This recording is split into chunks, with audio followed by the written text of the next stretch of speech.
Hello everyone, hope you're doing well. I thought today we would have a look in the files at the Shir 2. This is the new event vehicle that's coming in for Britain. It's going to be, at least right now in the files, it's rank 6 and also battle rating 9.7 across the board. This is, I suppose, the best way of explaining it is a chieftain which has been pushed into a challenger. So it's probably more like a challenger than it is a chieftain.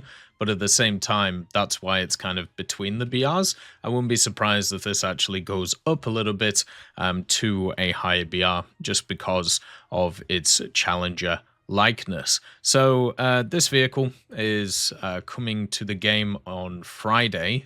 The event, well, at least the event for it's going to start on Friday. So if you are interested in it, make sure to check it out. Did a video on it yesterday to see what's going on with it. It is going to be an event vehicle, which means it won't be a premium vehicle, and therefore you'll have to grind out the mods for it, and you won't get premium bonuses on it. So this is basically just for lineups. And at 9.7, it's kind of an odd BR, but it should be okay, especially going forward with Britain, which will have a lot of options to go around. Now, there's a lot of interesting things about this vehicle. So what we're going to do is we're going to actually have a look at its X-ray.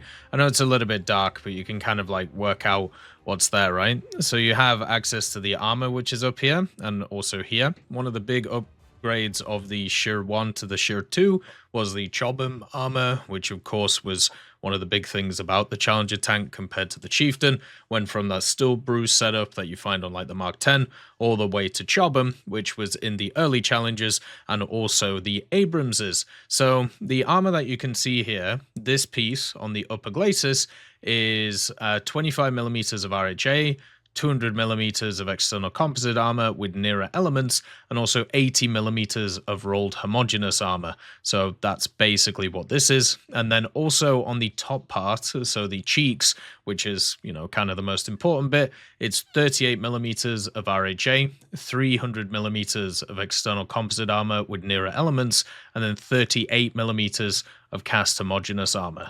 So that's the frontal armor you're looking at on the vehicle. And as you can see, it has the same weak spots as all of the kind of challenges. So this big old lower glacis at the bottom, and then also the good old driver's port, which is right here, just under the gun. So if you have a round that pens through that, obviously you can just go through it. If you don't have a round that pens through that, then you can just shoot the weak spots, which are all the same on these types of vehicles.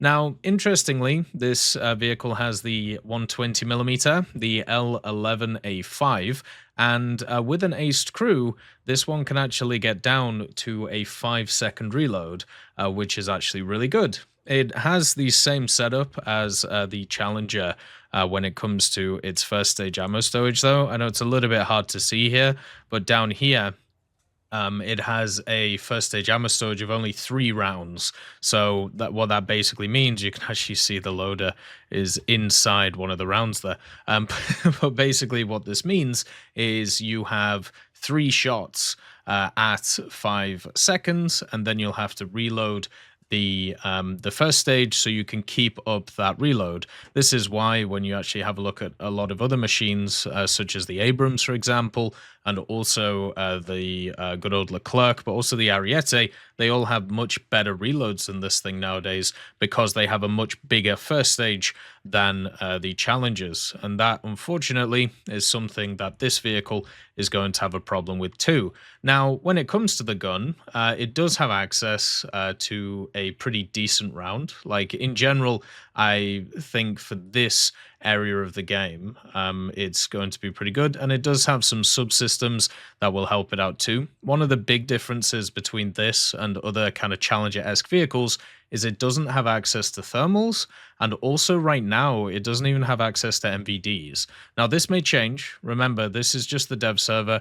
Things do change all the time, but it's definitely something to at least think about when looking at this vehicle. The laser rangefinder will mean that most of the time you'll be fine, you'll be able to range stuff really well, and obviously without thermals, that just means it's going to be a little bit lower in BR. You can actually see the armor on the sides of the turret there, how it's like angled. It looks really interesting. The other part of it is the round. So what is this thing going to fire? Well, in a stock configuration, it's going to have access to APDS, which at 9.7 is not great. There's a lot of vehicles stock though which have access to HeatFS, so technically it's in a better position than them, but let's be honest, it's not in the best spot. But it will get access to the L23 shot. Now, this is a step below what the Challengers get. I believe the Challenger Mark III gets the L23A1 as the kind of standard, high tier shell, whereas it starts off with the L23. So that's kind of the round you're going to get on this thing. It's completely fine to be able to deal with pretty much everything you're going to face. One of the problems with it being at 9.7 though is you will see a lot of 10.3, 10.7, which is that premium bracket. So you got to be a bit careful of that. But the vehicle will have access to 410 millimeters of pen on flat, 318 millimeters at 30 degrees, and 192 millimeters at 60, which generally is pretty good. It also has some nice optics, and the reload means that you can pop a few shells after each other and do really well. So I would say the round is fine for this BR range. I'm not really too worried about it. The targeting speed as well of this vehicle is going to be around 25 to 30 degrees per second, which for this type of vehicle is completely fine. The other part of it, I would say, is the engine. Of course, the engine is a big kind of plus on this compared to the Chieftain. So this will have much more of a mobility similar to the Challengers, which, isn't exactly fantastic in terms of the vehicle, but it's much better than the Chieftain, which if you've ever played the Chieftain, you'll know how slow it is. So this has a 1200 horsepower engine. It also has a improved transmission compared to the Chieftain, so much more similar to the Challenger, which is what this thing is. I mean, the way that I see this in the game is this is super similar to kind of what would be classed as like a Challenger prototype, and it's a stopgap between the Chieftain and the Challenger, but it's way more Challenger than it is Chieftain, which is why it's so weird just seeing it as a slight step up in BR compared to even the Chieftain Mark 10. Hopefully at some point we can get the Mark 11 in, which would be really nice. Now, in terms of secondaries, no 50 cals here. It kind of sucks. You're stuck with the 7.62 millimeters. You have an L37A2 and you have an L8A2 as well. So you have the coaxially mounted one, which is right here. And then you also have the one on the top, which is quite good. Gun depression wise, you're looking at 10 degrees, which is pretty standard for the type of vehicle. I will say this is quite a tall vehicle though. So that gun depression is quite nice, but it's a little bit tall, so you got to be careful. And smoke grenades wise, this thing does have 10, and I'm guessing it will fire off in sets of 2 or sets of 4 probably, but probably 2, so you'll be pretty good. It has everything else pretty standard. It has the crew of 4.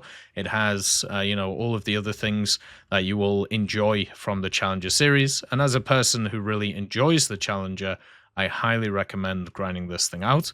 We'll talk about it more once it gets into the game. Obviously, things can change from there, but I wanted to give you kind of a look at what the vehicle is going to look like, and also if there are any inaccuracies in it, we can go through it and work out what's going on. Because I saw from the last video we talked about this, the event video, and also a few other ones, it's a little bit up in the air what this vehicle actually is, which is kind of surprising since there's quite a lot of information about it.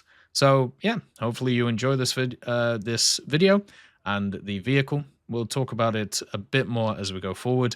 As always, look after yourselves. Peace be with you. I'll see you next time.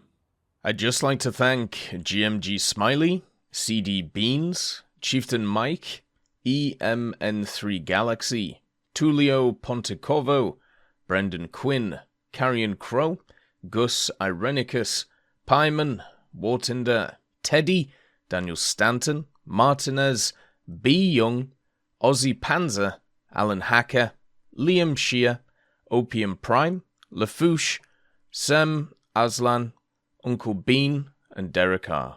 for supporting the channel.